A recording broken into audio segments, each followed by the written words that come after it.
Hello बच्चों, welcome to Sunil academy. और आज की वीडियो में हम पढ़ेंगे चैप्टर नंबर 2 जिसका नाम है human I and the colourful world. ठीक है, फिजिक्स का नेक्स्ट चैप्टर है, पहला लाइट था, उसके बाद दूसरा चैप्टर आता है human I and the colourful world. आज इस चैप्टर को पढ़ेंगे बेटा, छोटा सा चैप्टर है, पूरा पूरा कंसेप्ट पर बेस्ड है, बस अंडरस्टैंडिंग होनी चाहिए, आप आराम से ये चैप्टर याद कर सकते हो।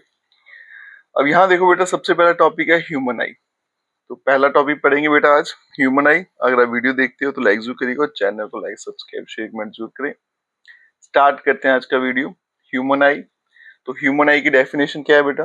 Human I is one of the most valuable and sensitive sense organ. मैंने तो बेटा डिटेल में लिखा हुआ है, आप मेन पॉइंट अगर ये याद करना तो ये भी कर लेना, अगर आपको अपने से कहा है तो मेन पॉइंट आप नोट डाउन करके याद कर सकते हो। तो ह्यूमन आई जो है बेटा, वैल्यूएबल तो है ही है और सेंसिटिव है। It enable us to see the world and the colour around us. तो इससे हम क्या कर सकते हैं बेटा? आसपास देख सकते हैं, आसपास की दुनिया को, और कलर देख सकते हैं। Human I is like a camera, ये कैमरा की तरह है। It's lens form an image on the light sensitive screen का रेटिना। तो इसका जो लेंस है बेटा, वो इमेज किस पे बनाता है? स्क्रीन पे बनाता है, जिसको रेटिना बोला जाता है। ह्यूमन आई, उसके कौन कौन से पार्ट्स होते हैं वो डिस्कस करते हैं, फिर इसकी वर्किंग भी देखेंगे। सबसे पहले आता है बेटा आई बॉल। हमारा जो आई है वो स्फेरिकल होता है शेप में, और उसका डायमीटर 2.3 सेंटीमीटर होता है। ठीक है, ये आपकी नॉलेज के लिए था कि हमारा जो आई बॉल है बेटा, आंख होती है, वो स्फेरिकल होती है शेप में, यहाँ पे डायग्राम में भी आपको दिखाया हुआ है। फिर आएगा बेटा कॉर्निया, सबसे पहला जो इसका पार्ट है। Front part of I is called cornea.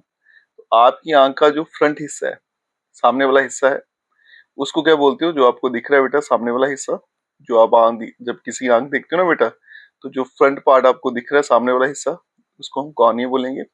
Which is versed outward, ये बाहर की तरफ निकला। तो अगर मैं डायग्राम में दिखाऊं तो ये वाला हिस्सा जो बाहर निकला हुआ है, ठीक है, ये है ना स्फेरिकल शेप, ये थोड़ा बाहर निकला हुआ, this is your cornea. Light from object to be seen enter the eye through the cornea. जिस ऑब्जेक्ट को आपने देखना है बेटा, वहां से रिफ्लेक्ट होकर जो लाइट आएगी वो आपकी आंखों में जाएगी थ्रू कॉर्निया, इसके थ्रू एंटर करेगी। And space between cornea and I lens is filled with a liquid called aqueous humor। तो ये वाला क्वेश्चन बेटा, aqueous humor वाला, एमसीक्यूज में आपको पूछा जा सकता है कि जो कॉर्निया और जो आई लेंस है उसके बीच में स्पेस है ना, उसमें एक लिक्विड है, उसका नाम क्या रहता है? Aqueous humour. इसको याद रखिएगा। नेक्स्ट है बेटा iris. Behind the cornea is a circular diaphragm called iris with a hole in its center called pupil। अगर आप कॉर्निया के पीछे जाओगे तो आपको वहां पे क्या मिलेगा बेटा? आइरिस मिलेगा, और उसके सेंटर में होल होगा जिसको प्यूपिल कहते हैं। अगर आपको डायग्राम में दिखाऊं तो ये जो दिख रही है ना, ये वाला, ये और ये portion, this is your iris, और इसके सेंटर में ये जो स्पेस दिख रहा है, this is your प्यूपिल। Iris has muscle and colour pigment. तो आइरिस के मसल्स होते हैं और कलर पिगमेंट होती है। ये आपकी आंखों का जो कलर है ना बेटा, वो सारे का सारा आइरिस पे डिपेंड करता है। अगर ये रेड कलर के हैं तो आंखें रेड कलर, ब्लू है तो ब्लू कलर की। अगर कोई बोलता है आपकी आंखों का रंग ब्लैक कलर है, तो इसका मतलब उसके आइरिस जो है वो ब्लैक कलर की है। Colour of the eye depend upon the colour of the pigment. Function of the iris is to control and regulate the amount of light entering the eye by adjusting the size of the pupil. अब इसका function क्या है वो याद रखिएगा, exam में ये भी पूछा जाता है कि आइरिस का फंक्शन क्या है। तो इसका फंक्शन क्या है बेटा? कंट्रोल भी करेगा और रेगुलेट भी करेगा। कितनी लाइट हमारी आंखों में आएगी उसे ये कंट्रोल करता है। वो कैसे कंट्रोल करता है? प्यूपिल के साइज को एडजस्ट करके, है ना। ज्यादा लाइट लानी है तो बड़ा कर देगा, कम लानी है तो छोटा कर देगा। ठीक है। When the intensity of outside light is high, जब बाहर बड़ी तेज धूप होती है तो प्यूपिल जो है वो कॉन्ट्रैक्ट कर जाता है ताकि कम लाइट एंटर कर सके। जब इंटेंसिटी बाहर, लाइट जो बाहर वो लो होती है, तो प्यूपिल जो होता है बेटा एक्सपैंड कर जाता है ताकि ज्यादा रोशनी हमारी आंखों में आ सके। तो आपने देखा होगा बेटा, कभी भी धूप में निकलो तो आंखें आप एकदम छोटी छोटी कर लेते हो, है ना। दूसरा बेटा, अगर कभी अंधेरे डिम लाइट में हो तो आंखें आप हमेशा बड़ी बड़ी कर देते हो। तो वही ये सारा बता रहा है क्यों होता है ऐसा, ताकि लाइट जो है वो ज्यादा आ सके या फिर कम आ सके। नेक्स्ट बेटा eye lens. Behind the pupil there is double convex lens called the eye lens. अब प्यूपिल के पीछे आपको क्या मिलेगा? एक double convex lens called eye lens. तो ये भी एग्जाम में पूछा जाता है बेटा।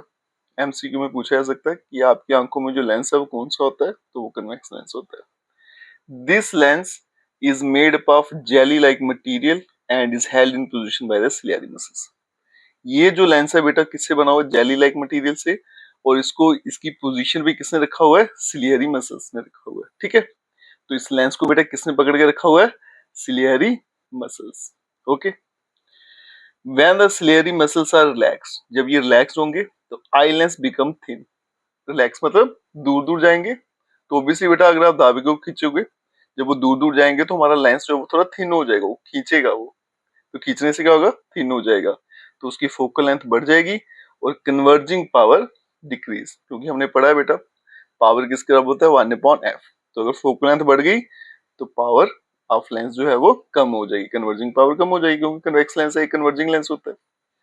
जब सिलियरी मसल्स आर टेंस, जब वो टाइट होंगे तो आई लेंस जो होगा वो थिक हो जाएगा, फोकल लेंथ डिक्रीज और कन्वर्जिंग पावर इंक्रीज करेगी। Space between eye lens and retina filled with liquid called vitreous humour. तो ये भी याद रखिए बेटा, आई लेंस और रेटिना के बीच का स्पेस है, उसमें जो लिक्विड है उसका नाम है विट्रस ह्यूमर। क्लियर है यहाँ तक? नेक्स्ट आ गया बेटा retina. Behind the eye lens there is a screen called retina. Eye lens के पीछे अगर जाओगे तो आपको एक स्क्रीन मिलेगी, ठीक है, जिसको का नाम क्या है? रेटिना, जिसके ऊपर ऑब्जेक्ट की इमेज बनती है। आई लेंस जो है हमारा, ये इन्वर्टेड रियल इमेज बनाता है ऑब्जेक्ट की ऑन द रेटिना। ये इमेज जो बनाएगा ना आपका, जो लेंस इमेज बनाएगा रेटिना, वो कैसी होगी बेटा? इन्वर्टेड होगी और रियल इमेज होगी। Retina is delicate membrane containing enormous amount of light sensitive cell in the form of rod and cone। अब रेटिना जो है बेटा एक मेम्ब्रेन है, इसमें आपको दो तरह के सेल मिलते हैं, एक रॉड शेप में, कोन शेप में। रॉड टाइप सेल जो होते हैं बेटा इंटेंसिटी ऑफ लाइट के सेंसिटिव होते हैं वो, और जो कोन टाइप सेल है वो कलर ऑफ लाइट के उसके ऊपर डिपेंड करते हैं, उसको सेंसिटिव होते हैं। These cells get activated upon illumination and generate electrical signal which are sent to the brain by optic nerve। अब ये सेल क्या होते हैं? एक्टिवेट हो जाती हैं जैसे इन पे लाइट पड़ती है, फिर सिग्नल भेज देती है ब्रेन को थ्रू ऑप्टिक नर्व। ब्रेन जो है प्रोसेस करेगा इस इंफॉर्मेशन को और हमें ऑब्जेक्ट परसीव कर पाएंगे, पहचान पाएंगे जो भी इंफॉर्मेशन वहां से आएगी। Least sensitive spot on the retina is called a blind spot. तो हमारे रेटिना बेटा एक ऐसा स्पॉट रहता है जिसको ब्लाइंड स्पॉट कहते हैं, और ये स्पॉट कहाँ पे है? जहां पे आपकी नर्व जो है वो एंटर करती है आई बाल पे, जहां पे ऐसा बोल सकते हैं junction of retina and junction of retina and optical nerve. Optical nerve और रेटिना का जो जंक्शन होता है ना, उसको बोला जाता है, उस पॉइंट को बोला जाता है ब्लाइंड स्पॉट। ठीक है, यहाँ पे आपको कोई भी इमेज बनेगी तो दिखेगी नहीं, ये सबसे कम सेंसिटिव पोर्शन रहता है। ठीक है, तो ये बोला गया it is a spot where nerve enter the eyeball. अब आगे चलते हैं बेटा, working of human eye. Human eye कैसे काम करता है? Light rays coming from the object enter the eye through cornea and fall on the eye lens through the pupil of the eye। जो भी लाइट आ रही है ऑब्जेक्ट से बेटा आपकी आंखों में जाएगी कॉर्निया के थ्रू, और फिर वहां से कहाँ गिरेगी बेटा? आपके प्यूपिल पे गिरेगी। Fall on the eye lens पे गिरेगी, लेकिन थ्रू द प्यूपिल, प्यूपिल को क्रॉस करेगी। उसके पीछे क्या रहता है? आई लेंस, उस पे गिरेगी। आई लेंस जो है वो कन्वेक्स लेंस है, तो वो रियल, इन्वर्टेड और छोटी इमेज बनाएगा ऑब्जेक्ट की रेटिना पर। ये कन्वेक्स लेंस की प्रॉपर्टी है। ठीक है, the cells in the retina get activated by light falling on the retina and generate electrical signal which are sent to the brain by optic nerve। जो cell होंगे बेटा retina में, जो rod type और कोन type दो तरह के होते हैं, वो एक्टिवेट हो जाएंगे जैसे उस पर लाइट गिरेगी, वो इलेक्ट्रिकल सिग्नल बनाएंगे, फिर वो ब्रेन को चला जाएगा थ्रू ऑप्टिक नर्व। ब्रेन जो है उस इंफॉर्मेशन को प्रोसेस करेगा और फिर हम क्या करेंगे बेटा? परसीव करेंगे ऑब्जेक्ट को विदाउट इन्वर्जन। हमें जो ऑब्जेक्ट है बेटा वो सीधा दिखेगा। ठीक है, जो इमेज बनेगी वो इन्वर्टेड बनेगी, उल्टी बनेगी, लेकिन जब ब्रेन से इंफॉर्मेशन आएगा, सिग्नल आएगा, तो हमें सीधा देगा, ब्रेन उसको प्रोसेस करके देगा। ठीक है, तो ये पूरा टॉपिक था बेटे ह्यूमन आई का, ह्यूमन आई, उसके अलग अलग पार्ट्स और वर्किंग। अब चलते हैं नेक्स्ट टॉपिक पे। तो नेक्स्ट टॉपिक है बेटा हमारा परसिस्टेंस ऑफ विजन। तो पहले समझते हैं बेटा परसिस्टेंस ऑफ विजन क्या होता है। आपको अगर मैं सिंपल लैंग्वेज में बताऊं, जब भी हम कोई चीज देखते हैं बेटा, उसको अगर हम हटा भी दें अपनी आंखों के सामने से, तो भी हमारे दिमाग में थोड़ी देर तक उसकी इमेज जो है वो बनी रहती है, इसी को बोलते हैं परसिस्टेंस ऑफ विजन। ठीक है, कि एक इल्यूजन जो है हमारे दिमाग में बना रहता है अगर उस ऑब्जेक्ट को हम अपनी आंखों से हटा भी दें। और कितनी देर तक बना रहता है बेटा, 1 सेकंड का 16वां हिस्सा, 1/16 ऑफ ए सेकंड। और ये प्रॉपर्टी सिनेमेटोग्राफी, सिनेमाज में इस्तेमाल की जाती है। तो persistent विजन क्या है बेटा, optical illusion in which the human I perceive the continued presence of an image after it has disappeared. आपको बेटा ऑब्जेक्ट हटा दिया गया आंखों से, लेकिन फिर भी आपको दिमाग में वो दिख रहा है, इसको बोलते हैं persistent विजन। और कितने टाइम तक रहता है बेटा, 1/16 ऑफ सेकंड तक, याद रखिएगा। और ये प्रॉपर्टी सिनेमा में इस्तेमाल की जाती है। नेक्स्ट है बेटा पावर ऑफ एकोमोडेशन। अब देखो बेटा पावर ऑफ एकोमोडेशन क्या है, आपके सामने 10 ऑब्जेक्ट पड़े हैं ना, तो आप 10 के 10 आइडेंटिफाई कर सकते हो अलग अलग। मैंने 10 अलग अलग चीजें रख दी, तो आप 10 के नाम बता दोगे, ये वाली है, ये वो वाली है, ये वाली है। इसी को बोलते हैं पावर ऑफ एकोमोडेशन, कि हमारी आई की बेटा एबिलिटी है वो ऑब्जेक्ट्स को अलग अलग पहचान सकती है डिस्टिंक्टली, ठीक है। तो ability of the eye to observe distinctly the object situated at different distance from the eye by changing the focal length of the eye lens by the action of ciliary muscles. तो हमारी आंखों की क्षमता है कि वो अलग अलग चीजों को अलग अलग पहचान सकती है। कैसे पहचानती है बेटा, उसके लिए फोकल लेंथ वो चेंज करती रहती है, और वो कौन चेंज करता है, सिलियरी मसल्स की हेल्प से। ये कंट्रैक्ट करेंगे, रिलैक्स करेंगे, पीछे हमने पढ़ा भी था। द मिनिमम डिस्टेंस, सबसे कम डिस्टेंस जहां तक हमारी आंखें एकदम क्लियरली देख सकती हैं, ठीक है, उसको बोला जाता है least distance of distinct vision.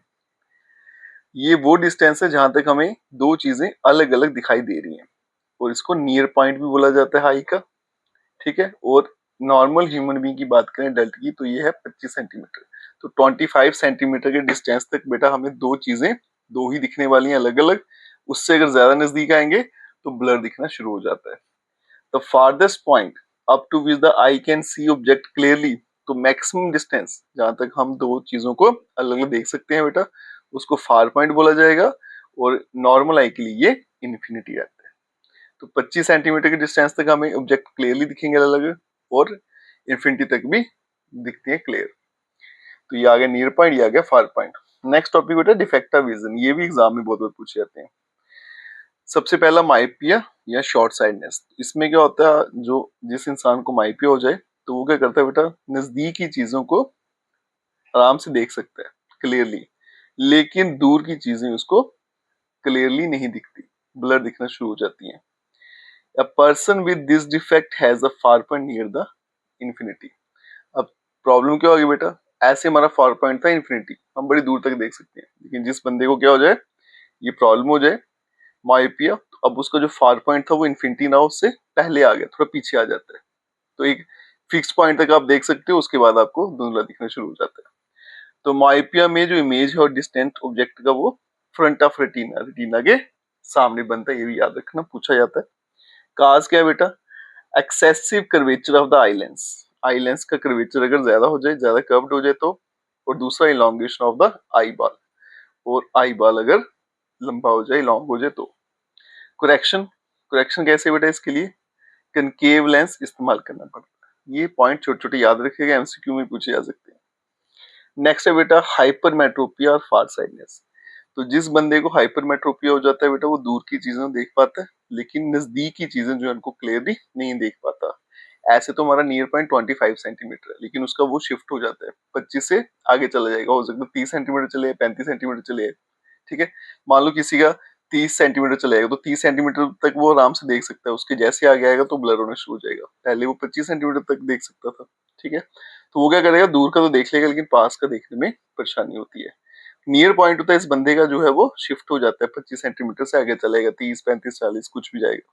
Hypermetropia में इमेज जो है बेटा वो रेटिना के पीछे बनता है। कॉज क्या है बेटा, focal length of eye lens is too long, और दूसरा बेटा आई बॉल जो है वो छोटा हो चुका है, या तो फोकल लेंथ जो आई लेंस की लंबी हो चुकी है, या फिर आई बॉल जो है वो बड़ा ज्यादा छोटा हो चुका है। करेक्शन क्या है बेटा, कन्वेक्स लेंस इस्तेमाल करना पड़ता है, उससे ये ठीक हो जाता है। नेक्स्ट है बेटा presbyopia. Power of accommodation of the eye usually decrease with ageing. जैसे जैसे एज बीतती है बेटा, तो एकोमोडेशन की जो पावर है वो भी कम होना शुरू हो जाती है। For most people near point gradually recede away, they find it difficult to see nearby object comfortably and distinctly. तो बड़े सारे लोगों का होता है बेटा, नियर पॉइंट है वो दूर होना शुरू हो जाता है, ठीक है, और उनको पास की चीजें दिखने में दिक्कत आना शुरू हो जाती है। This defect is called presbyopia. It arises Because ciliary muscles holding the eye lens weakens and eye lens lose its flexibility. To correct presbyopia, an older person has to use spectacle with a convex lens of suitable focal length. Cause of presbyopia is increase in the focal length of the eye lens. ठीक है, तो presbyopia क्या था बेटा? Power of accommodation जो with as, जो power of accommodation होती है हमारे आई की वो कम होना शुरू हो जाती है। ठीक है, बड़े सारे लोग जो है उनका नियर पॉइंट जो है वो दूर जाना शुरू हो जाता है, तो उनके लिए मुश्किल हो जाता है बेटा नजदीक का देखना, और इसी को बोला जाएगा प्रेसबायोपिया जो विद एज होता है आपको। और ये क्यों होता है? क्योंकि जो सिलियरी मसल्स हैं जिन्होंने आई लेंस को पकड़े रखा है वो कमजोर हो जाते हैं और आई लेंस जो है वो अपनी फ्लेक्सिबिलिटी खो बैठता है। इसको ठीक करने के लिए बंदे को स्पेक्टेकल इस्तेमाल करने, कौन सी स्पेक्स लगानी है बेटा? कन्वेक्स लेंस वाली, फोकल लेंथ प्रॉपर होनी चाहिए। और जो कॉज है प्रेसबायोपिया वो क्या है? फोकल लेंथ जो आई लेंस का वो इंक्रीज हो जाता है। ठीक है, तो आज की वीडियो में हमने क्या क्या कवर किया? सबसे पहले ह्यूमन आई, उसकी वर्किंग, उसके पार्ट्स हो गए, उसके डिफेक्ट हो गए। डिफेक्ट ये दोनों ज्यादा इंपॉर्टेंट है, माइपिया और हाइपरमेट्रोपिया। ठीक है, तो आज की वीडियो बेटा यहीं तक रखते हैं। अगर आप वीडियो देखते हो तो लाइक जरूर करिएगा, चैनल को लाइक सब्सक्राइब शेयर जरूर करें। Best of luck.